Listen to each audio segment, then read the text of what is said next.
I'm Kelsey Zeiser. We're here at Fiber Connect in Nashville, and I'm joined by Robin Olds with Cisco. Good to see you, Robin. Hey, good to see you, Kelsey. Yeah, it's fun to be here in person. Yes, exactly. It's a little hot. Yeah, right. We'll get used to it.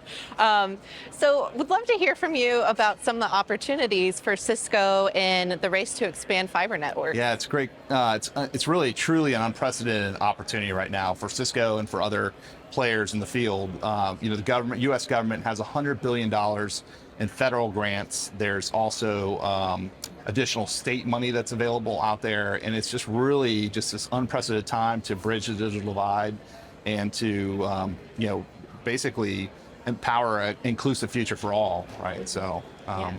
So it sounds like the administration's stance has been beneficial in helping with that expansion as well. Yeah, it's pretty amazing. This administration is very fiber focused with a lot of the money that's coming out. There's still some obviously wireless funding grants that are going to be available out there.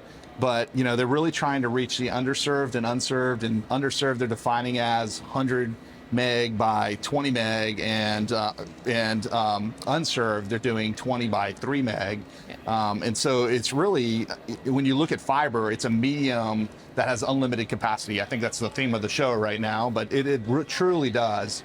But when we talk to providers, they are still looking at fiber as, of course, the predominant medium for last mile, but they're also looking at fixed wireless access to reach some of the underserved and rural areas, or even dense populated areas. And whether that's fixed wireless access from a licensed or unlicensed spectrum perspective.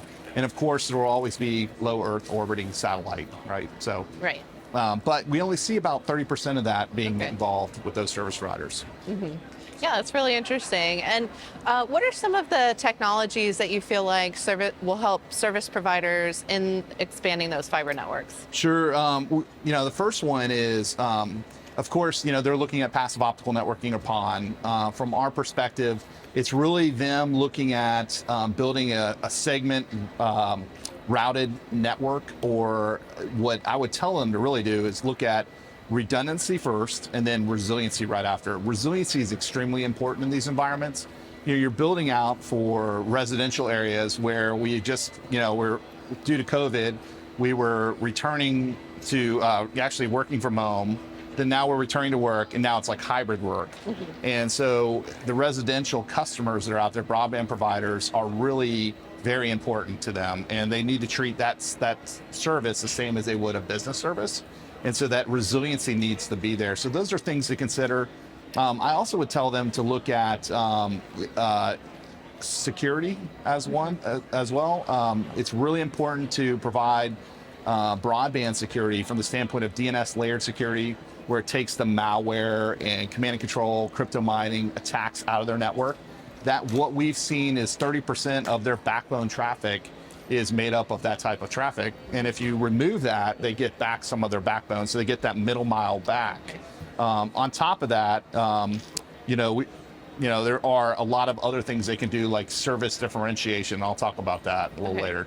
And you mentioned that magic word, middle mile, Yes. which I know you're on a couple middle mile panels about some of the challenges faced there. So what's your advice on kind of overcoming some of those middle mile challenges? You touched on it a bit, but. Yeah. So one is supply chain. I know that really has nothing to do with middle mile, but it's interesting that comes up a lot. Unfortunately, every manufacturer has been forced with the supply chain issue. What I would say is we see that clearing up in the near future. And then again, going back to when you look at middle mile, I'd look at service differentiation, look at providing different types of level of service. We have many new emergent service providers. The term service provider has really changed, right? You went from telcos and cable operators to wireless internet service providers. Now we have electrical co-ops playing in this market, as well as municipalities that will be playing under the BEAD money. It's part of the administration. And when we look at service differentiation, you need to consider different tiers of speeds. Like if you are at your house and you want to provide a network connection that's for gaming, right? Like low latency, high speed, or for somebody that's working from home and just needs connectivity to WebEx for work. There is a number of different speeds that they can offer their customers, as well as also looking at low income housing, right? So a lot of areas where some of the providers haven't built out to is in lower income. And the government now is looking at subsidies to provide for service providers to build out to that area as well, so they can recoup some of that cost. Okay. Yeah, especially important right now, as you mentioned, with the move to hybrid work and, continuing to fight with kids wanting to do video games and then adults needing Zoom access. Right, that's right. Make sure that that's all available. Right. So we spoke a few months ago about Cisco's Broadband Innovation Center in the RTP, kind of Raleigh-Durham area in North Carolina. Can you give us an update on how things are going there? Yeah, so it's almost been a year. It was September. I had to go back and look and research that, make sure I knew the date. But just a few months. Yeah, I was it might have been longer. It's been a while. But we've had a number of customers that have come through both virtually and physically. Due to COVID, we had to realize we had to turn our practice around to be virtual. It still remains the same because we can get customers on the West Coast to come over and really see it virtually. But when you come in physically, we've had a lot of customers come through, and we've actually learned some things from our own customers, which is kind of pretty cool from the standpoint of we learned that education is paramount. We understand a lot of these service providers don't understand all the federal programs that are available to them and what each one means. So if they're a service provider that's interested, they go out to cisco.com/go/rural broadband. We have a white paper on all the different government programs that are available and kind of a summary of how they can apply for them. And then on top of that, we learned that simplicity has been key for them as well too. So taking convergence of, we have all these different layers in the network. You've got PON, which is kind of that layer 1 or layer 2 in some cases, but layer 2, and then you got layer 3 from routed, and you've got optical in there, and you've got the, it's both switching and routing. And so a lot of our customers are talking to us about converging that down into a single platform, using like our routed optical networking, where it's all in one, and even taking as far as looking at virtual PON, something that's you don't see much around the conference right now. It's kind of a new and up and coming thing, but that's something that is we're demoing in there. And then the last thing is automation. Automation has been pretty paramount for these tier 4 service providers, tier 3, because they're having to do more with less. And when you're doing more with less, having to make changes in the middle of the night, it's really tough. Having staff problems, we were just talking a minute ago of how many job openings there are in different places. Well, when you look at staff, automation helps them kind of fulfill that gap and really close it. But look at open standard automation. So whether you have Cisco's hardware or a different manufacturer, automation would carry over and work for what other vendor is in that network.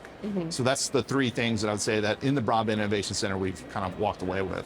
And with the automation piece, is there ever any hesitancy from those tier 2 and tier 3 operators? Are they ever concerned about moving to more automated networks, or how do you kind of work with them through that? Yeah, that's a great question. I mean, we see a lot of those service providers ask, well, is my job at risk because now I'm going to be automated? That's not the case. You still need people that are running behind the scenes doing this.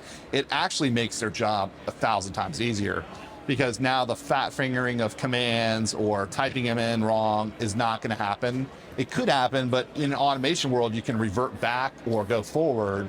You can make moves as and change. I have customers that have rolled out automation, and they're making massive changes in the middle of the day, like at noon, and it's no blip on the radar by anybody. And that's kind of where we wanted to go to with our customers. That's great to avoid those 4 a.m. IT wake-up calls. Yeah, exactly. That's right. That's right.